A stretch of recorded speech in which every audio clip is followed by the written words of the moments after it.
ജേട്ടോ പാലക്കാട് പോവോ എന്നാ വായോ.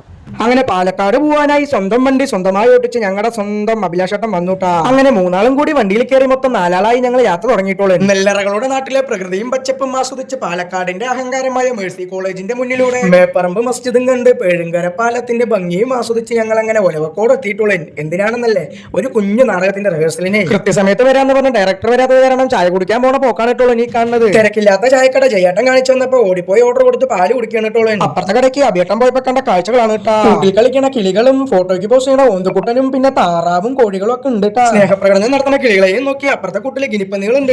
നീന്തി കളിക്കണ മീനുകളെയും നോക്കി തലയാട്ടി കളിക്കണ ടർക്കി കോഴികളും ഉണ്ടായിരുന്നിട്ടോളൂ. ഇത് ഞങ്ങളുടെ സ്വന്തം ചെയ്യട്ടൻ കോഴി എല്ലാട്ടോളും. 8 മണിക്ക് എത്താന്ന് പറഞ്ഞ് 10 മണിക്ക് എത്തിയ ഞങ്ങളുടെ സ്വന്തം ഡയറക്ടർ സുബൈർ കേട്ടിട്ടുള്ളത്. ബാഗിൽ കൈയിട്ട് ചാവി എടുത്ത് റൂമും തുറന്ന് പ്രാക്ടീസ് തുടങ്ങാനുള്ള പരിപാടിയിലാണിട്ടുള്ളൂ ഞങ്ങൾ. നാടകത്തിന്റെ നിർദ്ദേശങ്ങളും കഥയും പറയുന്നതോടൊപ്പം വീട്ടിലെ കഥ പറഞ്ഞ് മാസായി വന്ന് മാസ് കാണിക്കുന്ന ഞങ്ങളുടെ മാസ് ഡയറക്ടർ ആണ് സുബൈർക്ക. അങ്ങനെ ദൈവത്തെയും മനസ്സിൽ വിചാരിച്ച് തുടങ്ങുകയല്ലേ പരിപാടി എന്നും പറഞ്ഞ് പരസ്പരം കയ്യും കൊടുത്ത് ഞങ്ങൾ ഞങ്ങളുടെ പരിപാടി തുടങ്ങിയിട്ടുള്ളൂ. റിഹേഴ്സൽ തുടങ്ങിയതും ഡയറക്ടർ ജീവിക്കാനും തുടങ്ങി. അത് കണ്ട് ജയേട്ടൻ ചിരിക്കാനും തുടങ്ങിയിട്ടുള്ളൂ. അങ്ങനെ സമയത്തിന് പ്രാധാന്യം നൽകി 5 പേരും 5 ക്യാരക്ടറായി 3-3.5 മണിക്കൂർ പ്രാക്ടീസ് ചെയ്യുന്ന കാഴ്ചയാണിട്ടുള്ളൂ നിങ്ങൾ ഈ കാണുന്നത്. അങ്ങനെ ഫൈനൽ പ്രാക്ടീസ് കഴിഞ്ഞപ്പോൾ ഞങ്ങൾ എല്ലാവരും ഭയങ്കര സന്തോഷത്തിലായിരുന്നിട്ടുള്ളൂ. ബാക്കി പരിപാടി സ്റ്റേജിൽ കാണാമെന്നും പറഞ്ഞ് ജയേട്ടന്റെ ബാഗും നേരാക്കി ഞങ്ങൾ അവിടുന്ന് യാത്ര തിരിച്ചുവിട്ടുള്ളൂ. പാട്ട് വെച്ചപ്പോൾ തലയാട്ടുന്ന അഭിലാഷാട്ടനും പിന്നെ റാപ്പ് വെച്ചപ്പോൾ ബാക്കിലിരുന്ന് തന്റേതായ ശൈലിയിൽ കോമാളി തരം കാണിക്കുന്ന ജയേട്ടനും അതുപോലെ റാപ്പിന് ഇങ്ങനെയും കൈയടിക്കാമെന്ന് കാണിച്ചു തന്ന രാമേട്ടനും ഉണ്ടായിരുന്നിട്ടുള്ളൂ. അങ്ങനെ രാമദാസേട്ടനെ ബസ് സ്റ്റാൻഡിലും ഇറക്കി വിട്ട് യാക്കര പാലത്തിന്റെ മുകളിലൂടെ നേരെ വെച്ച് പിടിച്ചത് NMR ക്രോസ് റോഡിലായിരുന്നിട്ടുള്ളൂ.